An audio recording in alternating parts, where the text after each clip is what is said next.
కేంద్ర ప్రభుత్వ ఉద్యోగమే లక్ష్యంగా శ్రమిస్తున్న నిరుద్యోగులకు తీపి కబురు చెప్పింది స్టాఫ్ సెలక్షన్ కమిషన్. వివిధ ప్రభుత్వ శాఖల్లో ఖాళీగా ఉన్న 12,256 పోస్టులతో ఇటీవలే భారీ నోటిఫికేషన్ విడుదల చేసింది.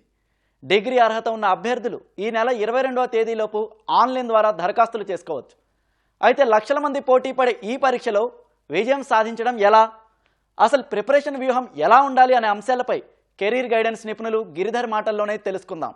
నిరుద్యోగ యువతకు కేంద్రం తీపి కబురు చెప్పింది. దాదాపు 12,000 పైగా ఎస్ఎస్సి సిజిఎల్ పోస్టులను భర్తీ చేయనుంది. ఇప్పటికే అప్లికేషన్ ప్రక్రియ సైతం ప్రారంభమైంది. అసలు ఇంతకీ ఏంటి ఈ ఎస్ఎస్సి సిజిఎల్ పోస్టులు, వీటి అర్హత ఏంటి, నిజంగా సెంట్రల్ గవర్నమెంట్ జాబ్ అనగానే భయపడాలా, లేదంటే ఎవరైనా ప్రయత్నించే అవకాశం ఉందా? దీనిపైన మరిన్ని వివరాలు తెలిపేందుకు ప్రస్తుతం మనతో ఉన్నారు కెరీర్ గైడెన్స్ నిపుణులు గిరిధర్ గారు. ఆయన అడిగి తెలుసుకుందాం. నమస్తే సార్. నమస్తే అండి. సో అసలు ఏంటి ఎస్ఎస్సి సిజిఎల్ పోస్టులు, అండ్ సాధారణ పోస్ట్ కంటే వీటికి క్రేజ్ కొంచెం ఎక్కువ, ఎందుకని? యూపీఎస్సీ కండక్ట్ చేసేటువంటి సివిల్ సర్వీసెస్ ఆ తర్వాత పోస్టుల తర్వాత ఎక్కువ హైయెస్ట్ పోస్టులు వచ్చేసి సిజిఎల్. ఈ సిజిఎల్ అంటే డిగ్రీ లెవెల్ ఉన్నటువంటి combined graduate level examination. So దీంట్లో ఏమవుతుందంటే ఎక్కువ పోస్టులు different central governments, departments, ministries వీటిలో ఉండేటువంటి పోస్టులు కాబట్టి ఎక్కువ పెద్ద పోస్టులే ఉంటుంది. పే లెవెల్ 8 నుంచి పే లెవెల్ 4 దాకా డిఫరెంట్ లెవెల్ చేస్తారు. చాలా మంచి పోస్టులు కాబట్టి యూజువల్గా చాలా క్రేజ్ ఎక్కువ ఉన్నది. అందుకోసమనే సిజిఎల్ కోసం జనరల్లీ వెయిట్ చేస్తూ ఉంటారు. ఇయర్లీ ఒకసారి రిక్రూట్ చేస్తారు. మిగిలిన ఉన్నా సరే సిజిఎల్కి ఉండే క్రేజ్ స్థాయిని బట్టి కావచ్చు, లేకపోతే శాలరీస్ని బట్టి కావచ్చు, బాగా ఉంటుంది. సరే, అయితే మీరు అన్నారు డిగ్రీ క్వాలిఫికేషన్ ఉన్న వాళ్ళు ప్రయత్నించవచ్చు అని చెప్పేసి. ఏం చదివింది? డిగ్రీలో చాలా రకాల విభాగాలు ఉంటాయి. ఎవరు దీనికి అర్హత కలిగి ఉంటారు, అంటే ఎంత పర్సెంటేజ్ ఉండాలి, దానికి సంబంధించి ఏం చెప్తారు? ఇందులో డిఫరెంట్ పోస్టులు ఉన్నాయండి. సిజిఎల్లో ఏ పోస్ట్కి అయినా సరే ఏ డిగ్రీ చదువుకున్నా పర్లేదు, వాడు ఎనీ డిగ్రీ, ఏ స్ట్రీమ్తో సంబంధం లేదు. అయితే అసిస్టెంట్ ఆడిట్ ఆఫీసర్ కావచ్చు, అసిస్టెంట్ అకౌంట్ ఆఫీసర్ కావచ్చు. దీనికి వచ్చేసేమో కామర్స్ బ్యాక్గ్రౌండ్ ఉండాలి. బీకామ్ కానీ, లేకపోతే ఎంబీఏ కానీ, సిఏ కానీ, చార్టెడ్ అకౌంటెన్సీ ఇలాంటిది ఉండాలి, ప్రిఫరబుల్ అంటారు. అది కాకుండా అసిస్టెంట్ స్టాటిస్టికల్ ఆఫీసర్ కావచ్చు, స్టాటిస్టికల్ ఇన్వెస్టిగేటర్ కావచ్చు. దీనికి ఇంటర్మీడియట్లో మ్యాథ్స్తో 60% పాస్ అయి ఉండాలి. లేదు అంటే డిగ్రీ పాస్ అయి ఉండాలి. ఒక సబ్జెక్ట్ స్టాటిస్టిక్స్ చదువుకోవాలి. ఇదొకటి ప్రిఫరెన్స్. అది వదిలేస్తే మాత్రం మిగిలిన అన్ని పోస్టులకి డిగ్రీ ఉంటే సరిపోతుంది. ఏ డిగ్రీ, ఏ స్ట్రీమ్ అయినా పర్లేదు, ఎవరైనా అప్లై చేసుకోవచ్చు. ఈ నోటిఫికేషన్లో ఫైనల్ ఇయర్ రాస్తున్న ఎగ్జామినేషన్ వాళ్ళకి 1 ఆగస్ట్ వరకు రిజల్ట్ వస్తుంది కాబట్టి ఫైనల్ ఇయర్ ఉన్న స్టూడెంట్స్ అందరూ కూడా దీనికి రాసుకోవచ్చు. ఇది ఒక చాలా మంచి అవకాశం వాళ్ళకి. జాబ్స్ విషయానికి వచ్చినప్పుడు చాలా మంది ప్రిపేర్ అవుతూ ఉంటారు ఎస్ఎస్సి సిజిఎల్ కోసం. మీరు చెప్పిన దాని ప్రకారం కొంతమంది ఏంటంటే మనకు అంత నాలెడ్జ్ లేదేమో, అంత స్కిల్ లేదేమో అని భయపడుతూ ఆగిపోయే వాళ్ళు కూడా ఉండొచ్చు. నిజంగా భయపడే అవకాశం ఉందా? ప్రధానంగా మరి గ్రామీణ ప్రాంతాల నుంచి వచ్చిన వాళ్ళు కావచ్చు, లాంగ్వేజ్ మీద అంత పట్టులేని వాళ్ళు కావచ్చు, అంటే దీనికి కూడా సన్నద్ధం అవడానికి ఎంత ఆస్కారం ఉంది? యాక్చువల్గా అంత భయపడాల్సినటువంటి ఎగ్జామినేషన్ కాదండి. మనం కంపేర్ చేస్తే దీనికి రిలేటెడ్గా ఒకటి చెప్తానండి. ఎస్ఎస్సి ఎగ్జామినేషన్స్కి నార్త్ ఇండియాలో చాలా ఎక్కువగా క్రేజ్గా ఉంటుంది. సౌత్ ఇండియాలో బ్యాంక్ ఎగ్జామినేషన్స్కి ఎక్కువగా క్రేజ్ చూపిస్తారు. జనరల్గా జరుగుతుంది అది. But comparatively bank examination compare చేస్తే కొంచెం ఈజీగా ఉండే ఎగ్జామినేషన్ సిజిఎల్. సో మన వాళ్ళు అది ఆలోచనలో పెట్టుకుని ఇది కష్టమైనది కాదు, ఎవరైనా క్రాక్ చేయొచ్చు అనేది. ఒకటి ఏంటంటే ఇందులో ఉండేది 4 సబ్జెక్ట్స్ అండి. జనరల్గా చెప్పుకుంటాం మనం. మ్యాథ్స్ ఉంటుంది, యాప్టిట్యూడ్ బేసికల్గా, ప్యూర్ మ్యాథ్స్ కూడా, రీజనింగ్, ఇంగ్లీషు, తర్వాత జనరల్ అవేర్నెస్ ఉంటుంది. ఈ 4 సబ్జెక్ట్స్ అనేది ఎక్కడ అందరు చదువుకున్నదే, స్కూల్లో కూడా చదువుకున్నది అటువంటిది. సో కాబట్టి దాన్ని వాళ్ళు కొంచెం ఒకసారి బ్రషప్ చేసుకొని సీరియస్గా కూర్చుంటే అయిపోతుంది. కాకపోతే మెయిన్ ఇక్కడ ఏంటంటే సబ్జెక్ట్ నాలెడ్జ్ కంటే టైం ఇంపార్టెంట్. సో టైం జాగ్రత్తగా చూసుకుంటారండి. టైం ప్రస్తావన వచ్చింది కాబట్టి నేను ఇక్కడే చెప్తాను. ఈ సంవత్సరం ఎగ్జామినేషన్ సిజిఎల్ ఎగ్జామినేషన్ చేసిన చిన్న మార్పు ఏంటంటే సెక్షనల్ టైమింగ్ ఇచ్చారు. ఇంతకుముందు క్యుములేటివ్ టైమింగ్ ఇచ్చారు. టైర్ 1 కావచ్చు, టైర్ 2 కావచ్చు. ఇప్పుడు ఏం చేస్తారంటే సెక్షన్ వైజ్ ఇచ్చారు, అంటే సెక్షన్కి ఇంత అని. సో అట్లా సెక్షన్ వైజ్ ఉంటుంది కాబట్టి టైం ఇంపార్టెంట్ రోల్ ప్లే చేస్తుంది. ఆ టైం అయిపోగానే ఆ సెక్షన్ అయిపోతుంది కాబట్టి సో కొంచెం ఇంపార్టెంట్ ఉంటుంది. సో నాలెడ్జ్ ఆల్రెడీ వాళ్ళు చదువుకున్న సబ్జెక్ట్స్ని ఇంకా చాలా బాగా డెప్త్గా ఎక్కువ చేస్తూ టైంని బేస్ చేసుకుని ప్రాక్టీస్ చేయాలి. అండ్ రెండోది గ్రామీణ నేపథ్యంలో ఉన్నవాళ్ళు లాంగ్వేజ్ అంటే ఒక భయం అంటూ ఉంటుంది. అది ఎప్పుడు ఉండే భయమేనండి. ఆ భయాన్ని అధిగమిస్తేనే ముందుకు వెళ్ళగలుగుతాం. ఈ ఎగ్జామినేషన్ కాదు, ఏ ఎగ్జామినేషన్ అయినా ఇప్పుడు వచ్చే ఎగ్జామినేషన్ చాలా వరకు సరే ఎంత రీజనల్ లాంగ్వేజ్లో ఉన్న పోస్టులు ఉన్నా సరే ఇప్పుడు ఇటువంటి పోస్టులు ఉంటాయి. బ్యాంకులో ఉండే పీఓస్ ఉండొచ్చు. ఎస్ఎస్సి సిజిఎల్ అంటే అనేది కేవలం ఇంగ్లీష్, హిందీలో మాత్రమే కండక్ట్ చేస్తారు. సో బేసికలీ సౌత్ ఇండియన్స్ హిందీలో అంత బాగా ఉండరు కాబట్టి ఇంగ్లీష్ ఎక్కువగా ఉంటుంది. ఇంగ్లీష్ చేసుకోవాల్సింది, ఇంగ్లీష్ తగ్గట్టుగా ప్రిపేర్ అవ్వాల్సి ఉంటుంది. ఇక లాంగ్వేజ్ అంటారా, ఇంగ్లీష్ని ఒక సబ్జెక్టుగా ఎగ్జామినేషన్లో రాసేటప్పుడు ఎలా ఉంటుంది అంటే అది కాంప్రహెన్షన్, గ్రామర్ బేస్డ్. దానికి బేసికల్గా ఎక్కువ అంటే అప్లికేషన్ పార్ట్. మనకు అక్కడ కావాల్సింది మాట్లాడటం కాదు, మార్కులు తెచ్చుకోవటం.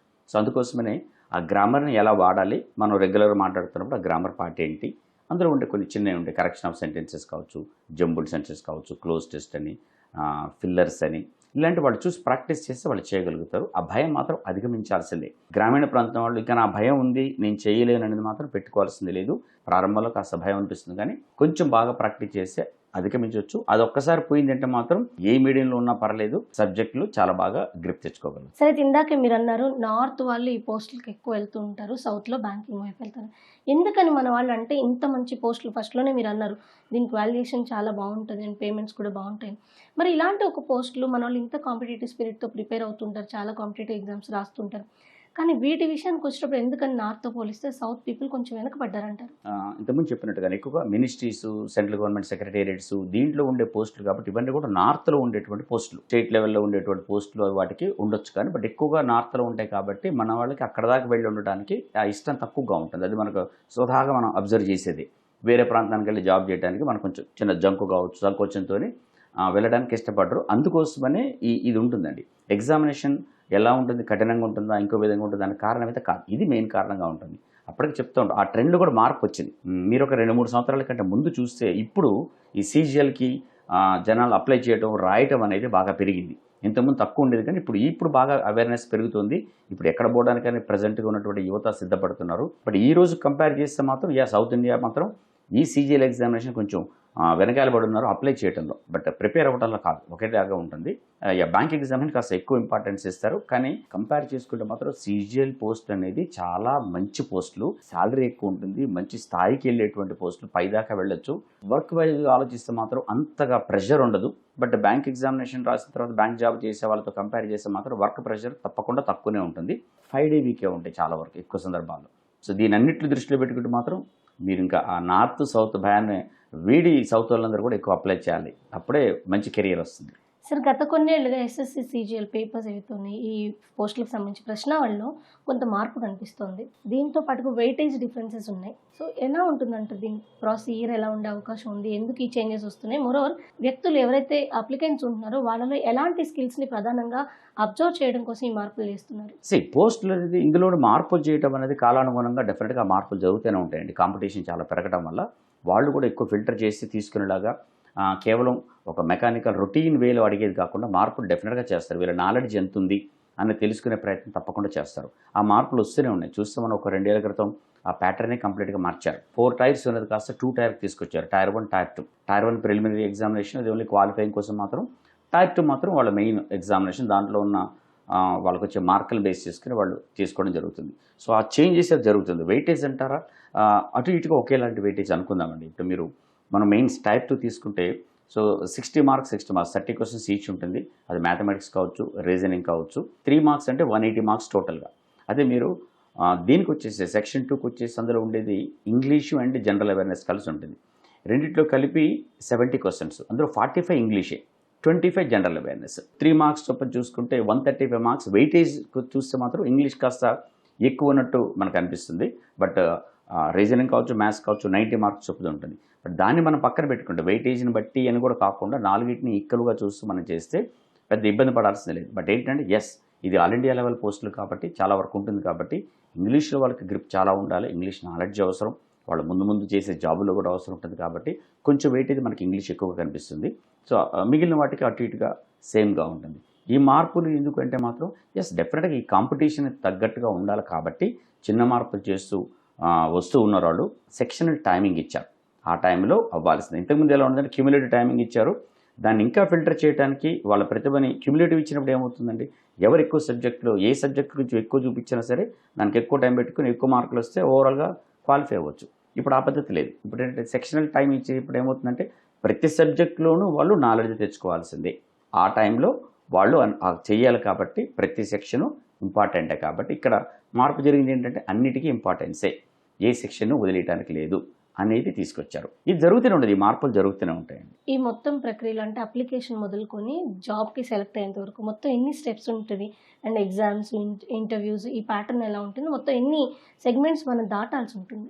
యాక్చువల్గా ఈ ఎగ్జామినేషన్కి రెండు లెవెల్స్ అండి, టైర్ 1 టైర్ 2. ఇంటర్వ్యూస్ లేవు. టైర్ 1 అనేది ప్రిలిమినరీ ఎగ్జామినేషన్, అంటే క్వాలిఫైయింగ్ కోసం మాత్రమే. అది సబ్జెక్ట్స్ రెండింటిలో ఒకే సబ్జెక్ట్స్ ఉంటాయి, బట్ అది కొన్ని క్వాలిఫైయింగ్ కోసం మాత్రమే. టైర్ 2లో వచ్చిన మార్కులను బేస్ చేసుకుని మాత్రమే ఫైనల్ సెలక్షన్ ఉంటుంది. ఫిజికల్ స్టాండర్డ్స్ అవసరం ఉంటుంది. ఇన్స్పెక్టర్స్ ఉండేది, సెంట్రల్ ఎక్సైజ్ కావచ్చు, కస్టమ్స్ కావచ్చు, నార్కోటిక్స్ కావచ్చు, ఇలాంటి కొన్ని పోస్టులకు ఫిజికల్ స్టాండర్డ్స్ ఉండాలి. ఆ పోస్టులకి అది కూడా చూస్తారు. డాక్యుమెంట్ వెరిఫికేషన్ కూడా ఉంటుంది. పోస్ట్కి వాళ్ళు సరిపోతారా లేదా అని చూసుకుని మాత్రమే అప్లై చేయాల్సి ఉంటుంది.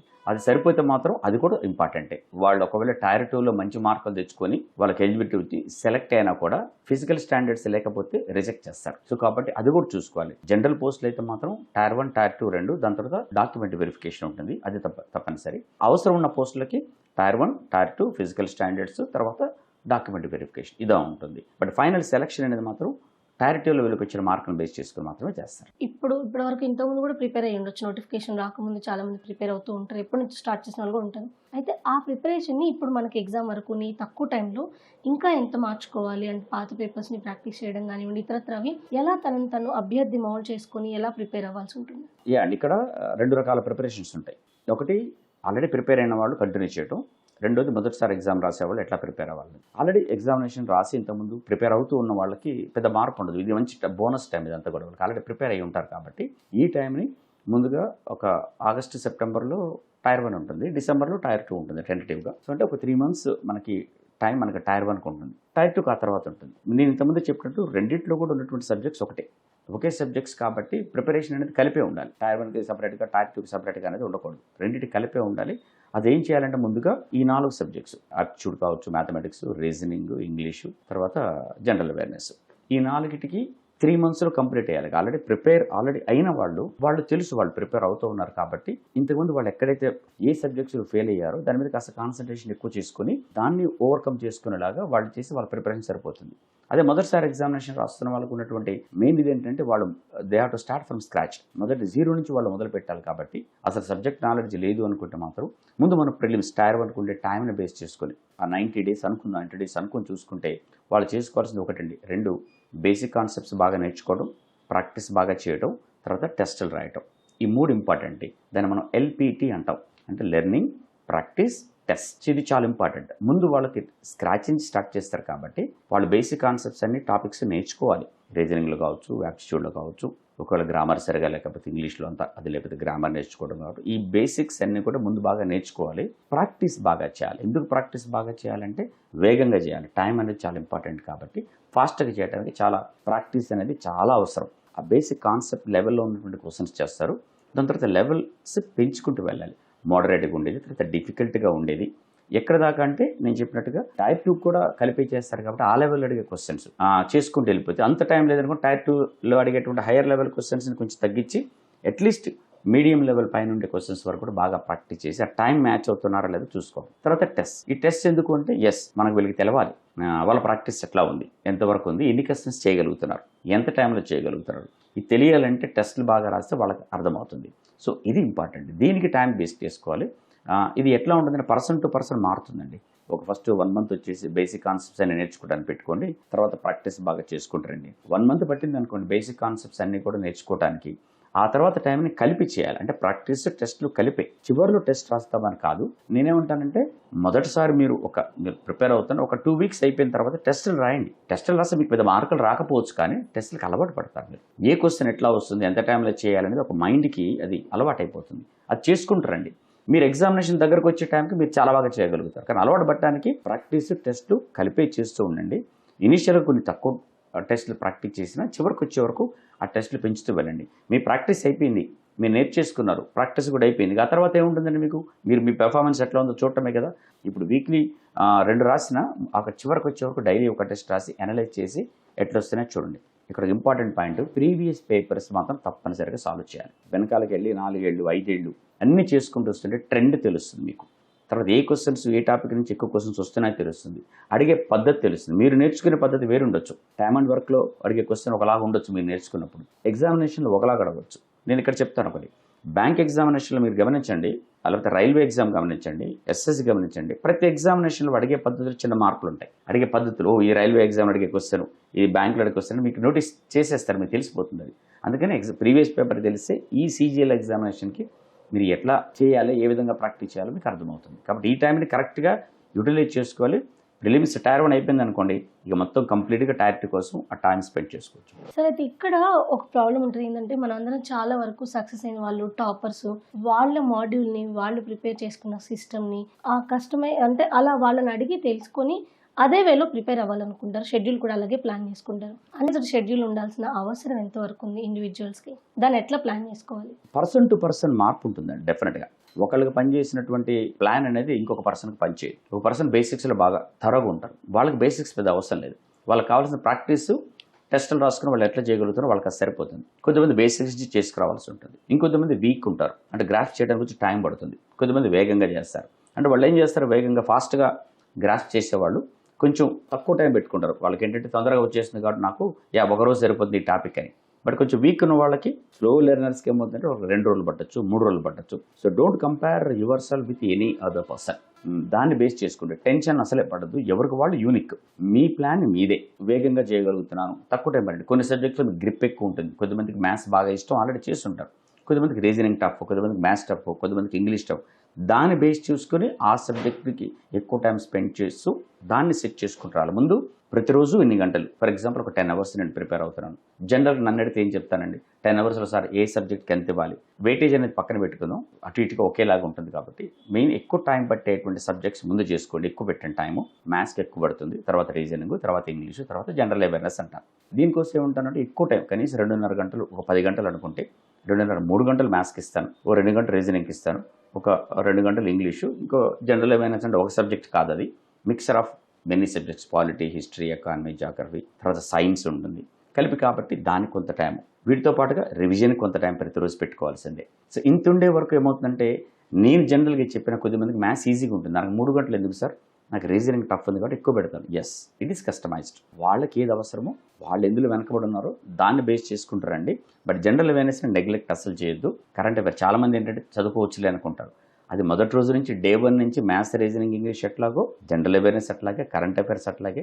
జనరల్ అవేర్నెస్ అంటే కరెంట్ అఫైర్స్ కాదండి, పాలిటీ, హిస్టరీ, ఎకానమీ, జాగ్రఫీ దాన్ని చూసుకుంటూ ప్రతిరోజు న్యూస్ పేపర్ చూస్తూ పాయింట్స్ నోట్ చేసుకుంటూ ఉంటే దానికి సపరేట్ ప్రిపరేషన్ అవసరం లేదు అనే ఫీలింగ్లో ఉంటారు. ఎస్, అందుకోసమని కస్టమైజ్డ్ ప్రిపరేషన్. దీనికి టాపర్స్కి వచ్చినటువంటి ప్లాన్ ఇంకొకరికి వర్కౌట్ అవ్వదు. టాపర్స్ ఉన్నారంటే వాళ్ళకి అనుకూలమైన దాని ప్రకారం చేసుకున్నారు. మీకు అనుకూలం, మీరు స్లో లెర్నర్ అయినా కూడా మీకు అనుకూలంగా, మీకు ఇప్పుడు టైం బేసిక్ కాన్సెప్ట్స్కి ఎక్కువ పెడుతూ, దాని తర్వాత ప్రాక్టీస్. ఒకసారి బేసిక్ కాన్సెప్ట్ వచ్చిన తర్వాత ఇక క్విక్ లెర్నర్, తర్వాత స్లో లెర్నర్ అనేది ఉండదు. లెర్నింగ్ చేసుకుని అయిపోయిన తర్వాత ప్రాక్టీస్ చేసుకుని టెస్ట్ రాయటమే. స్లో లెర్నర్స్ అయినా కూడా టాపర్స్ అవుతారు. సో దానికి దీనికి సంబంధం లేదు. కాబట్టి ఎవరి స్ట్రాటజీ వాళ్ళదే. ఎవరితోని కంపేర్ చేసుకోకుండా మీరు చేస్తే మాత్రం మీరే సక్సెస్ వస్తారు. సరే అయితే ప్రిపరేషన్ విషయానికి వచ్చినప్పుడు మెటీరియల్ కోసం ఇప్పుడు చాలా రకాల ఏఐ టూల్స్ని వినియోగిస్తున్నారు. ఇన్ని ఏఐ టూల్స్లో చాలాసార్లు వినపడే మాట ఏంటంటే, ఎక్కువ ఇన్ఫర్మేషన్ మాకు కావాల్సిన కంటే too much of information flow వల్ల ఇబ్బంది అవుతుంది అనేది. నిజానికి ఇలాంటి ఎగ్జామ్స్కి ప్రిపేర్ అయ్యే వాళ్ళు ఎలాంటి టూల్స్ని ఉపయోగించుకుంటే వాళ్ళకి బెటర్ అవుతుంది, అండ్ ఇన్ఫర్మేషన్ అసలు ఎంతవరకు తీసుకోవాలి? ఒకటండి, నేనేం చెప్తానంటే, సబ్జెక్ట్ కోసం మాత్రం ఓన్లీ టెక్స్ట్ బుక్సే, మెయిన్ బుక్సే మీరు ఫాలో అవ్వండి.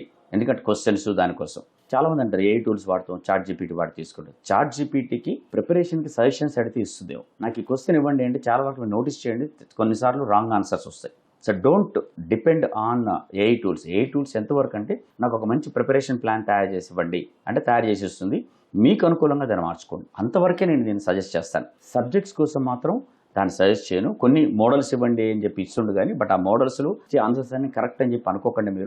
మీరు సపరేట్ చేసుకోవాల్సింది. ఈ విషయంలో మీరు స్టాండర్డ్, నేను చెప్పింది ఏ టూల్స్ మీద కాకుండా నెట్లో చాలా పేపర్స్ దొరుకుతాయి, అక్కడి నుంచి తీసుకొని ప్రాక్టీస్ చేసుకోండి. బట్ ఏ టూల్స్ని వాడటం మాత్రం మీరు ప్రిపరేషన్కి ఎలా అన్న దానికోసమే కానీ, ఎక్కువ సందర్భాల్లో ఆ సబ్జెక్ట్ కోసం మాత్రం దాని మీద డిపెండ్ అవ్వకండి. దాని మీద స్టాండర్డ్ బుక్స్, స్టాండర్డ్ నోట్స్, లేకపోతే అట్లా నెట్లో కూడా చాలా దొరుకుతాయి మీకు స్టాండర్డ్ నోట్స్ అనేది. ఆ స్టాండర్డ్ మెటీరియల్ కలెక్ట్ చేసుకుని ప్రిపేర్ అవడానికి బెటరు. మీకు అంత ఇది లేకపోతే ఒక మంచి ప్రిపరేషన్ మాత్రం డెఫినెట్గా చాట్ జీపీటీ మీకు తయారు చేసేస్తుంది. దాని ప్రకారం మీరు చూసుకుంటారండి. బట్ అన్ని వేళ చాట్ జీపీటీ మీద డిపెండ్ అవ్వకండి. చాట్ జీపీటీ నుంచి తీసుకొని మీదంటూ ఉండాలి. మీరు లేకుంటే ఎట్లా అంటే, మీదంటూ మీ మైండ్ లేకుంటే, మీరు చేయకపోతే దాన్ని ఒక హెల్పింగ్ టూల్గానే తీసుకోవాలి కానీ డిపెండబుల్ టూల్గా తీసుకోకూడదు. ఓన్లీ హెల్పింగ్ టూల్ తీసుకుని, ఓకే ఇది ఉంది ఇంకొంచెం బెటర్ చేస్తుంది అని దాన్ని ఫైన్ ట్యూన్ చేసుకునేది స్టూడెంట్ మీదనే ఉంటుంది. ఇప్పుడే కాదు, ఎప్పుడైనా ఏ ఎగ్జామినేషన్కైనా ఇలాంటివన్నీ మనకి హెల్పింగ్ టూల్స్గా మీరు వాడుకుంటున్నంత కాలమే బాగుంటుంది. డిపెండ్ అయిపోతే మీ నాలెడ్జ్ రాదు బయటికి. ఎగ్జామ్ రాసేది మీరే. అక్కడ మీరు సడన్గా బ్లాంక్ అయిపోతుంది మైండ్. అట్లా కాదు, దాని వరకు సపోర్టింగ్గా తీసుకొని ప్రిపేర్ అవ్వండి, సరిపోతుంది. సార్ ఫైనల్గా ఎస్ఎస్సి సిజిఎల్ ఎగ్జామ్స్ అమ్మో మేమేం చేయగలం, ఇది మాకు వస్తుందా అని సందేహపడే వాళ్ళకి ఇప్పటిదాకా మీరు ఇచ్చిన సలహాలు ఉపయోగపడతాయి, కానీ మానసికంగా సన్నద్ధం అవడానికి మీరేం చెప్తారు? ఫైనల్గా ఇప్పుడు ఎగ్జామ్స్ రాయాలనుకునే విద్యార్థులకు మీరు ఇచ్చే మెసేజ్ ఏంటి? ఒకటి అండి, మీరు ఎవరికంటే తక్కువ కాదు, అది కాన్ఫిడెన్స్. నేను చేసేస్తా, నాకేం బాధ లేదు, ఓవర్ కాన్ఫిడెన్స్. ఆ ఓవర్ కాన్ఫిడెన్స్ ఉంటే ఫెయిల్ అవ్వచ్చు. కాన్ఫిడెన్స్ అవసరం, ఎందుకంటే you can overcome the weakness. ఎవరితో ఇంతకుముందు చెప్పినట్టు ఎవరితోని కంపేర్ చేయకండి, ఎస్పెషల్లీ ఎగ్జామినేషన్కి ఎవరితోని కంపేర్ చేయకండి. ఎవరికైనా పాసిబులే, అవన్నీ పక్కన పెట్టండి. ఇంతకుముందు జరిగింది కాబట్టి ఇప్పుడు కూడా జరుగుతుంది అనేది వదిలేసేయండి. ఏమంటారు, ఇప్పటిదాకా 10 ఏళ్ల పాటు ఐపీఎల్లో ఈ టీం గెలవలేదు, ఇప్పుడు ఈ టీం గెలిచే అవకాశం లేదు అనేది లేదు. గుర్తుపెట్టుకోండి, బెంగళూరు 18 ఏళ్ళు గెలవలేదు, 17 ఏళ్ళు గెలవలేదు, 18 సంవత్సరాలు గెలిచింది, వరుసగా 19 కూడా గెలిచింది. టాలెంట్ లేదా? గుర్తుపెట్టుకోండి.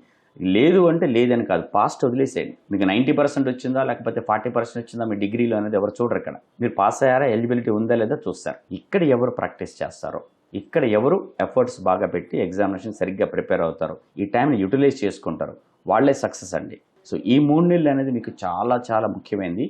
ఇక్కడ ఎవరు కష్టపడితే వాళ్ళకే వస్తుంది. మీరు బ్యాక్గ్రౌండ్ వదిలేసేయండి, మీకు వచ్చిన మార్కులు వదిలేసేయండి, మీరు ఏ మీడియంలో వదిలేసేయండి, మీరు డిస్టెన్స్ మోడా రెగ్యులర్ మోడా వదిలేసేయండి. ఇవన్నీ పక్కన పెట్టండి. నాకు ఎలిజిబిలిటీ వచ్చింది, నేను రాస్తాను కాబట్టి, రాస్తున్నారు కాబట్టి ఇక నేను ఇక్కడ ఎవరు ప్రిపేర్ అవుతారో ఇక్కడ వాళ్ళకి మాత్రమే వస్తుంది. సో మీరు ఎవరికంటే తక్కువ కాదు, అదే మాట అనుకోండి, నేను ఎవరికంటే తక్కువ కాదు. Self assessment is always important అండి. మిమ్మల్ని మీతోనే పోల్చుకోండి, మిమ్మల్ని నిన్నటికి ఈ రోజుకి పోల్చుకోండి. నేను ఈ రోజు ఎట్లా ఉన్నాను, ఈ రోజు నుంచి రేపటికి ఎట్లా ఉండాలి, అప్పుడు మీకు ఆ డెవలప్మెంట్ తెలుస్తూ ఉండాలి. అప్పుడు మీకు తెలుస్తుంది నా ప్రాక్టీస్ ఎట్లా ఉందని. నేను ఇప్పుడే కాదు ఎప్పుడు చెప్పే స్టూడెంట్స్ ఒకటే, డోంట్ లూజ్ యువర్ కాన్ఫిడెన్స్. మీరే తోపు, మిమ్మల్ని మించిన లేరు, మీరు డెఫినెట్గా చేయండి. అది కాన్ఫిడెన్స్ లెవెల్. నేనే తోపు అనుకొని పక్కన పెట్టేస్తే అది ఓవర్ కాన్ఫిడెన్స్, మీరు చేయలేరు. పేరెంట్స్ చెప్పినా, ఫ్రెండ్స్ చెప్పినా, రిలేటివ్స్ చెప్పినా మీకోసమే చెప్తారు, మీరు వాళ్ళ కోసం కాదు. కాబట్టి అది మైండ్లో పెట్టుకోండి. ఎవరు నా కోసమే చెప్తున్నారు, వాళ్ళ కోసం కాదు. నేను చేయాల్సిందే, నేనే చేయాలి అనుకుంటే డెఫినెట్గా వేస్తారు. Thank you sir, thank you so much, ధన్యవాదాలు. థ్యాంక్ యూ అండి. సో ఇది ఎస్ఎస్సి సిజిఎల్ పోస్టులకు సంబంధించి అసలు ఎలా ప్రిపేర్ అవ్వాలి, ఎవరు దీనికి అర్హులు అనే విషయాలతో పాటుగా మనం సాధించగలం, నేను చేయగలను అన్న నిర్దిష్టమైనటువంటి ఆలోచన కలిగి ఉండడం, ఆత్మవిశ్వాసంతో ముందుకు వెళ్ళడం, అంటే సబ్జెక్ట్లో కొంత ల్యాక్ అవుతున్నారు, దాన్ని ఎలా కరెక్ట్ చేసుకోవాలి అన్న విషయాలతో పాటు ప్రిపరేషన్లో మనం ఎలాంటి జాగ్రత్తలు తీసుకోవాలనే అంశాలపై గిరిధర్ గారు చెప్పినటువంటి విశేషాలు. కెమెరా పర్సన్ నవీన్తో రమ్య, ఈటీవీ న్యూస్, హైదరాబాద్.